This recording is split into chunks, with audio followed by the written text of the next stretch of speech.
Hello everyone, welcome to the den. Today we're going to be pressure canning chicken soup. So this is a very simple recipe. You don't have to have any, awesome cooking skills to do this one. The pressure canner kind of takes care of all the cook work. You just got to put the ingredients in the jar and get it into the canner. So it's a very simple recipe. You're going to need some onion, some garlic. I have some carrots and celery, chicken, and then chicken broth. You can use your home canned chicken broth or whatever you have on hand. Chicken bouillon, heat it on the stove, that's what I do. I don't have any home canned chicken broth, so I'm just gonna put some on the stove and heat it up. And I'm gonna prepare my vegetables. The biggest part of this recipe, I would say, is the prep work that's involved. I'm gonna be doing 7 quarts today. So I'm going to measure as I go with my vegetables. Now I know that I'm gonna need this whole thing of celery. It pretty much makes just about the right amount. And carrots, I'll measure as I go. For onion, I would think probably, 3 to 4, maybe 5. My onions are pretty small, so we'll see how that goes, but half a cup per jar is what that's gonna be. So half a cup of celery, half a cup of carrots, half a cup of onion, and then a pound of chicken per jar. And then we're gonna add some seasonings, and I'll show you that when we get to that point. All right, so I'm gonna get started. And if you haven't already subscribed to the channel and you like pressure canning, love pressure canning, are more interested in other recipes, please hit the subscribe button, give me a like, it really helps out. I appreciate it so, so much. And thank you guys for watching, and let's get started. Alright, so the first thing that I'm going to do is I'm going to take my jars and I'm going to clean them in hot soapy water. You don't have to sterilize your jars. We're putting them in the pressure canner, so there's really no need, and it's not, the USDA, there's no guidelines for sterilizing your jars. So hot soapy water, and then I'm going to place them over there on my rack and my towel just to dry. I'm going to do the same thing with my bands and my lids. And then after that, I'm going to take my vegetables and I'm going to clean them. I'm going to take my carrots. These are just regular old carrots. They're going to have to be washed and peeled. And then same with the celery. Celery lately has been junk. I swear, it's been, number one, hard to find. I haven't seen celery at Sam's Club in weeks and probably months. I've had to get it from Walmart. And it's filthy and not the best, but it's still firm. It's still usable, it's still good to eat. It's just, it takes a little bit more to get it really cleaned up and ready to be put in with your canning foods. So, and then I'm gonna chop my onions, get those ready too. So that, like I said, the prep work is the worst part. And the chicken I'll do last. I'm gonna do my vegetables first and then clean up my countertop. Sorry about my kids in the background. When you have 6 children, it's just never quiet. And then I'm going to do some garlic. I'll show you my cool little tool that I have for this garlic. You may have one, I don't know, but it makes garlic much, much easier. And then we're going to get started. Once all that's ready to go, we'll get started and get ready to start putting the stuff in the jars and into the canner, and we'll see how long this process takes in total. So right now it's 11:55. Now, adding time for filming and things like that and getting all this stuff prepared, it may take a little bit longer, but I am going to go ahead and start the cleaning and the chopping, and I'll come back to you in a few minutes. All right, so right now I'm just finishing up. I have one more jar to do, and then I'll have to wash also my bands and lids. I just have this little foam, it's not foam, it's actually like a plastic brush for these jars, because sometimes they're really hard to clean, especially if you've used them before. Like a couple of these, I had this same recipe in, and you really got to scrape like the chicken white stuff that gets on there. So just have a really good tool to clean your jars really good. Okay, so I have all of my jars and lids over here washed, drying. They will not be in any type of hot water or anything like that. This stuff is going to be raw. The chicken will be cold. So you're going to be trying to keep these temperatures kind of the same. So a room temperature jar, and I'm just going to have room temperature water in there, and I'm going to kind of bring it all up together. I may have it on a very low simmer when I get that pressure canner started before I put the jars in, because the broth will be hot, but the chicken will be cold. So you want to have, you know, your temperatures within reason together. You don't want to, you know, have an accident or a jar break or whatever. So you want to kind of keep your temperatures. That's the thing. Just kind of keep your temperatures as close as you can together, you know, everything. So the next thing that I'm going to do is I'm going to wash up my celery, my carrots, peel my carrots, and then start chopping and chop my onions and all of that. Sorry. So that's what we're doing right now. Miles, get down.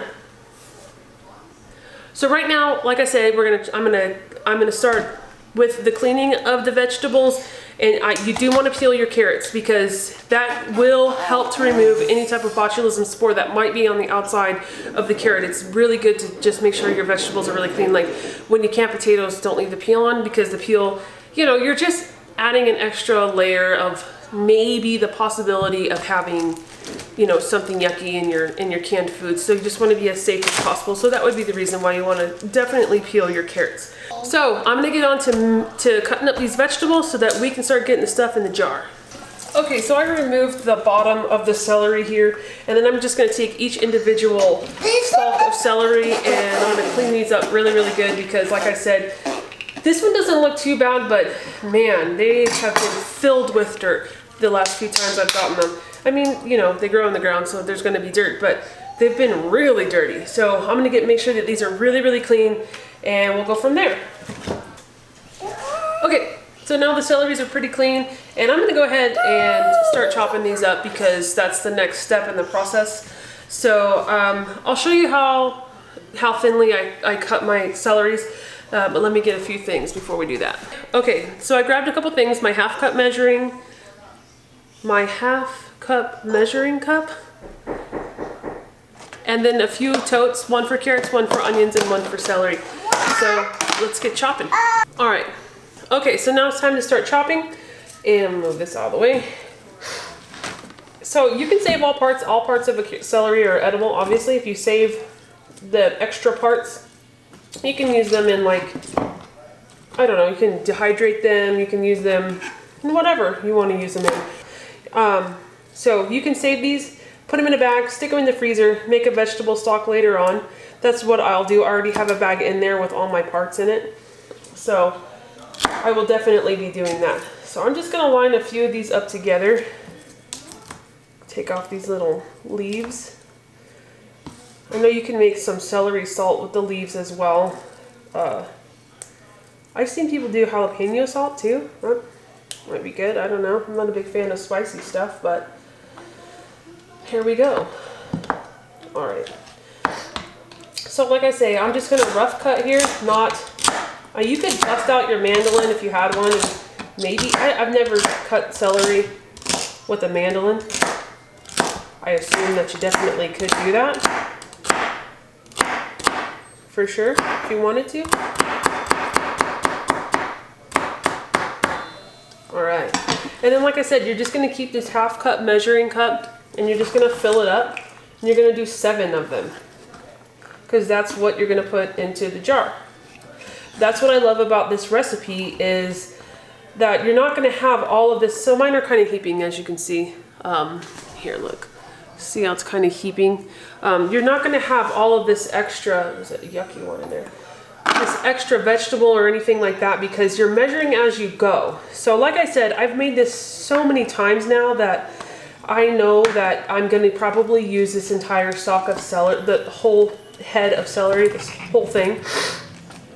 So I know that all these, you know, I'll probably need all these ribs or whatever they're called, whatever you call them.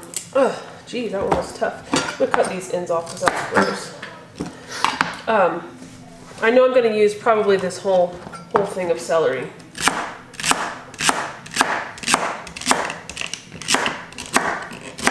But like I say, that's what makes this recipe so awesome, is that you're definitely not gonna have extra. You know how when you are making, I don't know, let's say you're gonna do just this bag of carrots, and you're gonna can up carrots, and you're not sure how many that's gonna yield because you're not, you know, you're not necessarily in the know of exactly how much you're gonna need. how many jars you're gonna need, whatever. I hate it when I get into a canning session and I end up with all these extra jars that I cleaned and washed. I feel like that's such a waste of time. All right. So that was 2. And here's 3. Okay, so next thing I'm gonna do is I'm gonna take my carrots and wash them and peel them. So, okay, so I've washed up my carrots here and I'm gonna peel them, but I will tell you right now, either put a piece of paper towel or your drain stop in here because it will clog your sink. Don't ask me how I know, but it will. So let's get to peeling. All right, so I'm just about finishing up with the carrots here. Just gonna chop this last one.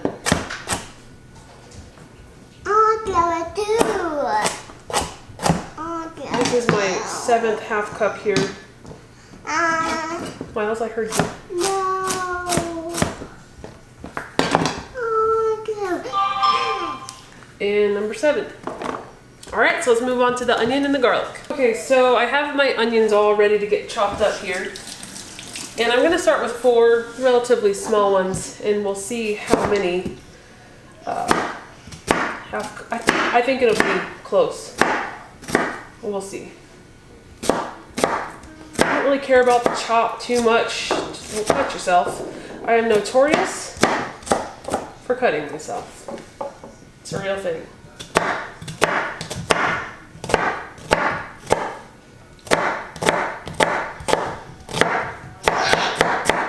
This does not have to be fancy cutting. You're just throwing it in the, I mean, uniformity is good, but it's really not that big of a deal. Oh, I'm probably gonna need more onions. Okay, well that's fine. All right, so let me finish up and I'll tell you how many it took once I'm all done. Okay, so I ended up having to get 1 more little small onion. I tried to find the smallest one that I could find. So as soon as I'm done with this, I'm gonna move on to the garlic.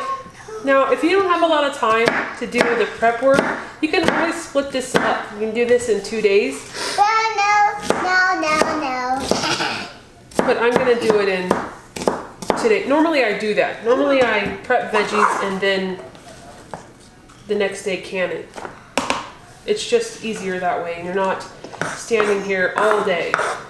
But that's fine. It's Sunday, so it's not that big of a deal for me. Okay, so if you haven't seen one of these before, it's a garlic roller. You can get them on Amazon. It's got these little ridges on the inside of it. You just stick your garlic down in the middle there and you give it a roll like that. And then out it comes. And it's much easier to get the peel off if it doesn't get it off. Most of the time it gets it off completely. I'm not sure what's up with this one, but I'll just cut that off. And I'm gonna do about a clove per jar, so I'm gonna do about 7 of these and I'll be right back. Okay, so we're about an hour in and it is now 12:56. I've got everything chopped, onions here and my celery, my carrots, and then this is the amount of garlic that I decided was good enough. It was about, I don't know, 7 or 8 cloves. And I just gave it a kind of a coarse chop and set that aside because that's gonna go in there too. Now, for your ingredients that you're gonna use, I also have my chicken bouillon on the stovetop. I did 6 quarts. I don't think I'll need that much. I'll just save the rest and I'll use it in something that I cooked this week. I just don't like to run out and not have enough because that's a real pain when you have to, you want to have everything ready to go. So 6 quarts of stock and we'll see how much I end up with so that you have a better idea at the end of what you might need. Okay, so I also have basil, my rosemary, my oregano, and my thyme. And I'll show you how much to put in when we get to the canning. This is gonna come when we start filling up the jars. So we're gonna set these aside because the last thing that I need to cut up is the worst thing, and it's the chicken. I hate messing with raw meat, but you have to do it, and it doesn't come completely trimmed and cleaned. So I am going to start doing that right now. And then that's the last step. After we have everything chopped and everything ready to go, then we start filling our jars. So let's get started. All right, so I have my chicken here and I'm gonna start getting this all cleaned up. Cutting off the parts that are gross. When I go to the store and I know that I'm going to be making this canning recipe, I look for a thing of chicken breasts that's just over the 7 pound mark, because you know you're going to have to trim these. Now, if you don't trim your chicken, then you want it around 7 pounds, but I always trim the fat off. I also have here a Cambro on my scale so that I know exactly how much weight of meat I have at the end. So I'm going to get that moving and grooving here. Once we get to the 7 pound mark, I'm going to use, this is 7.6 pounds, so I should be right on the money. But the scale will give me an idea of, should I be right under a pound per jar? Should I be right above it? That way you know exactly what you're putting into your jars. All right, once I'm done chopping up this chicken and I get all this mess cleaned up, I will be back. Okay, so I ended up with 6 pounds and 6 ounces, had to think about it. So I did the math, and that's about 14.5 ounces per jar, so that's fine with me. I have my scale. Let me try to zero it out here. You want to put your jar on there and then zero out your scale, and then just start adding your meat. You can use a funnel if you want to. I'm not going to use my funnel right now. It is ideal to use wide mouth jars for this part, for chicken, any type of meat, because it just makes it easier to get out after it's cooked. But I have regular mouth and wide mouth. I have just a mixture of both, and that's fine too. You might have to work at it a little bit harder. That's okay. All right, so that one was a little bit more. That's all right too. Mom. So I'm just going to continue to fill these jars up with my 14.5 ounces of chicken. Like I said, I'd prefer to have a pound in here, but there was a lot of waste on the chickens that I just wasn't going to use skin and fat. So I'm going to fill these up, and then I'll be right back after I get the mess cleaned up. All right, so now I'm going to start seasoning. I have my canning salt, oregano, basil, rosemary, and thyme. That's what I'm going to put in these. And I do not like the way that the canning salt comes, so I put it in this jar. And I'm going to do about half of a teaspoon in each, because it is going to have bouillon in it. So that is going to have, add salt to it too. I don't want them to be too salty. You can omit the salt if you don't want any salt, and that's fine too. And you can salt it when you're making the meal. All right, and then oregano, pretty close to a teaspoon, just however much that you want in it for your family. I look at it too. So I'm gonna do about a half a teaspoon.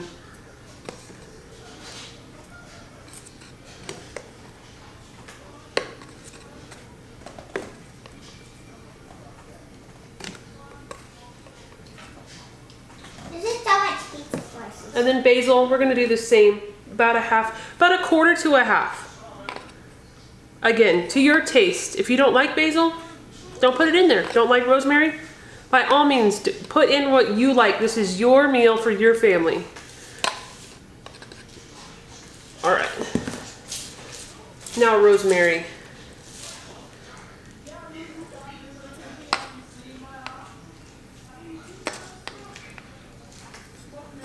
Again, about a quarter to a half for me.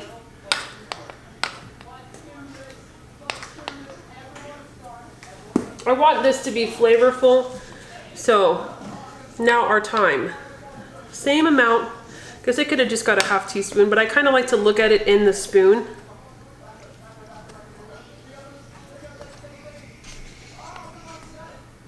It's just kind of how I do it. Okay, all right, so now we're gonna start filling our vegetables up in here, and then the next thing after that is broth, and then we'll debubble, clean our lids, our rims, I'm sorry, and then we'll get everything set and ready to get into the canner. Okay, so I'm gonna start off with my garlic. Just gonna take this, and I'm just gonna put a little in every one of these. So that's about, I don't know, a teaspoon or so. A little less maybe.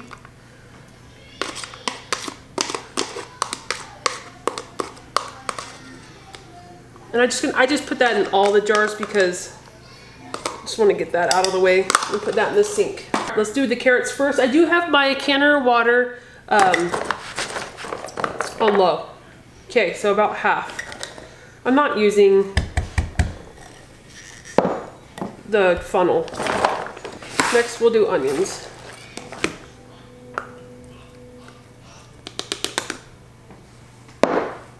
Now we're gonna add our celery.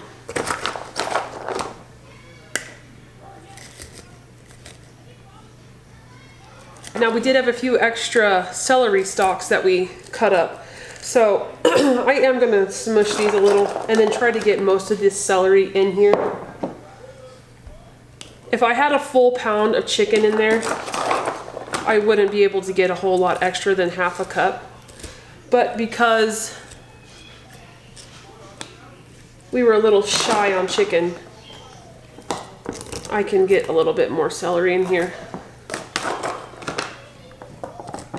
Now you don't want to press these so much that you don't have the right, that you're packing it, packing it so tight that the broth isn't going to be able to move. But as these vegetables cook, they are going to shrink.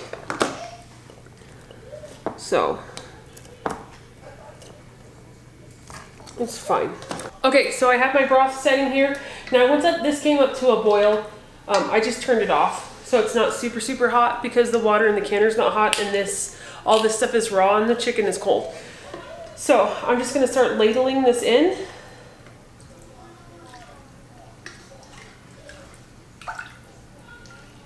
You're gonna want a 1-inch headspace.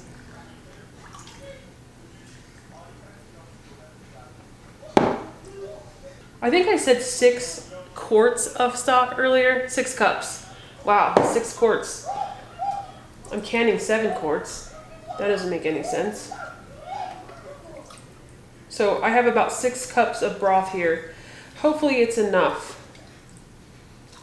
I don't like to make more, but I always end up having to make more. I'm gonna pour. All right. So I still have a little bit left for when I debubble and if I have to add more. So here's my debubbler. Had to get a new one because I broke my other one. You just want to run this along the sides. You can kind of see down in here the air bubbles that are little, the little air pockets of your chicken. Just try to work that around, all the way around. Let those air bubbles come to the top and then in the middle as well. And then add any extra broth that you might need. Now you make sure that you're pushing down your veggies here because if they come up over that 1-inch headspace, that could make your liquid level line wrong. All right, so that one looks good. Okay, so your next step here is you want to get these rims cleaned off. Now this has vinegar on it. I just used distilled vinegar, and you just want to get that nice and clean on the rim. Cut any fat that may be on that rim.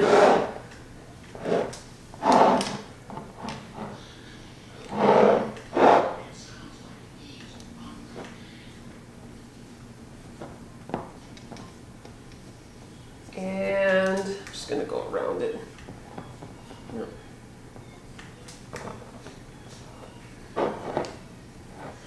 Make sure no spices came up over the top. You just don't want to have anything on these rims that would cause the lid not to seal. And then you're going to put these finger tight. So finger tight is with your fingers, right? You're not using your wrist, you're just finger tight. You don't want to crank it on there. You still want that steam to be able to come out. You want to create a vacuum. So tight, but not too tight. You want it tight enough that it does seal. And get the band on. All right, so finger tight, okay? Just gonna check. Looks good. And I'm gonna start putting these in the canner. All right, so like I said, this is my canner. It's a Presto 23 quart. It takes 3 quarts of water. I put a little bit more than that. I have the temperature set to low. It's warm, but you can still, if you can see maybe a little bit of steam coming off of that, but not much. So I'm gonna get my jars in here and then we'll get moving.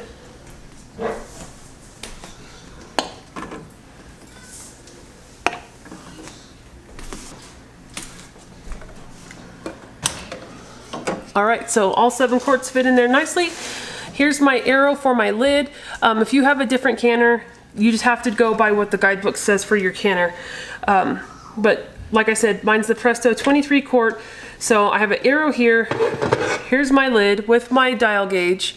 This is the vent pipe. You just want to look through it. Make sure you can see through it. And I can. So I'm going to stick this on. You match up the arrows. Twist. Okay? And then now you do not put your weight on yet. Okay? You're going to turn this heat up to medium. That's what I turn mine up to. You don't want this to start heating up too fast.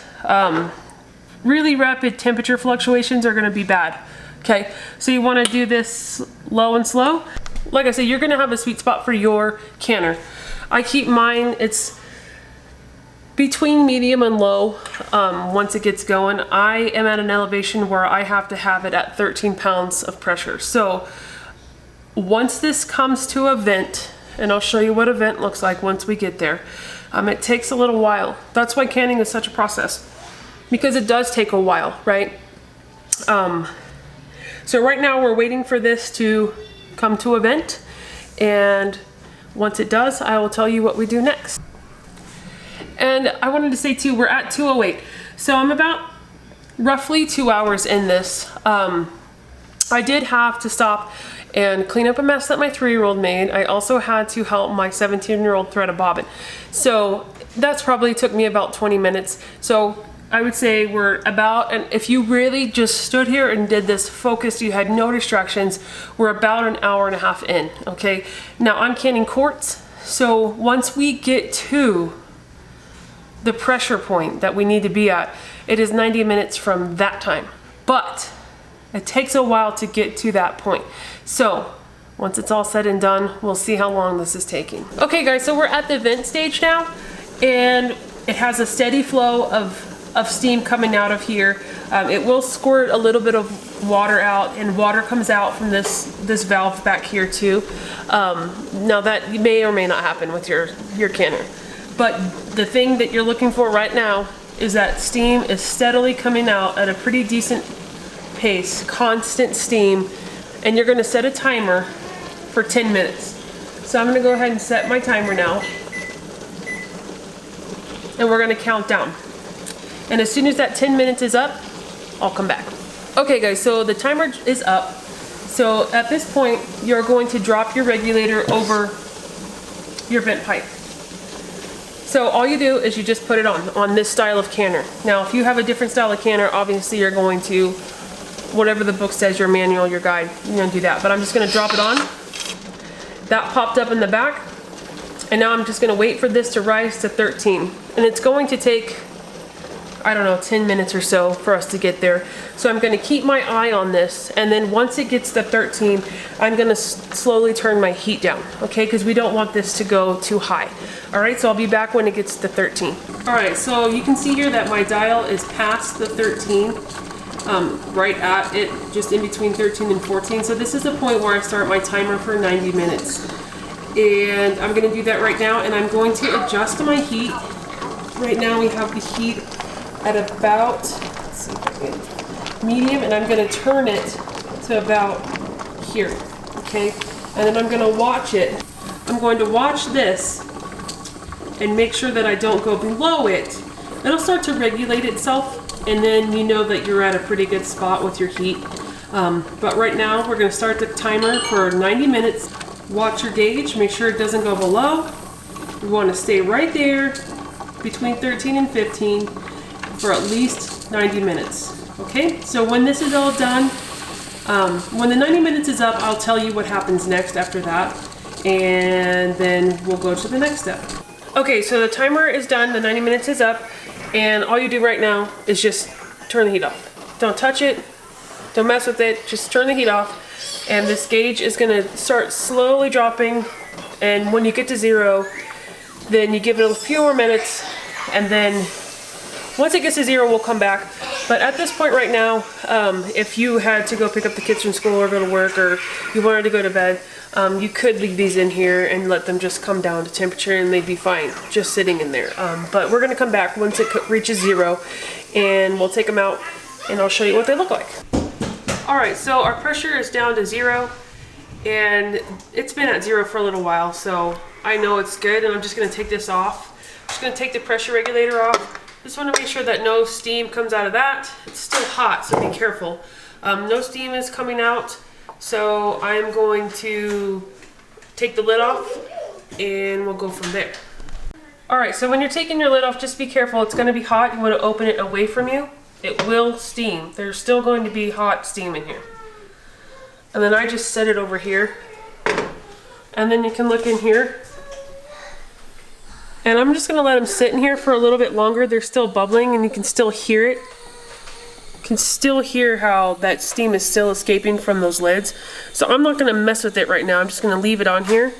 But it is done. It looks good. The water, the can's definitely siphoned a little, but that happens a lot when I can. So in a little while, about 5-10 minutes, I'm going to grab my jar clamp and we'll move them over there and we'll let them cool all night long. So I'll see you in a few minutes. All right, so one thing about the lid, when you are taking this off too, I forgot to say, just make sure that your little safety valve thing here is down. It won't let you open if it's up. It's like a lock, but you want to have that down. Once you remove the regulator, no steam. All right, so it's been about 5-10 minutes and I'm going to go ahead and lift my jars out and set them over on my rack. All right, so there it is. That's what it looks like. And I'm just gonna pull them all out and I'm just gonna let them sit here all night long. And then tomorrow I will take the bands off, wash them, mark them with the date, and then put them in the pantry. So I hope you enjoyed this video a bunch. Stay tuned, please subscribe, give me a like, it helps out a lot. I appreciate it so much. And if you love canning videos, I'm gonna have more to come. So I'll see you in the next video.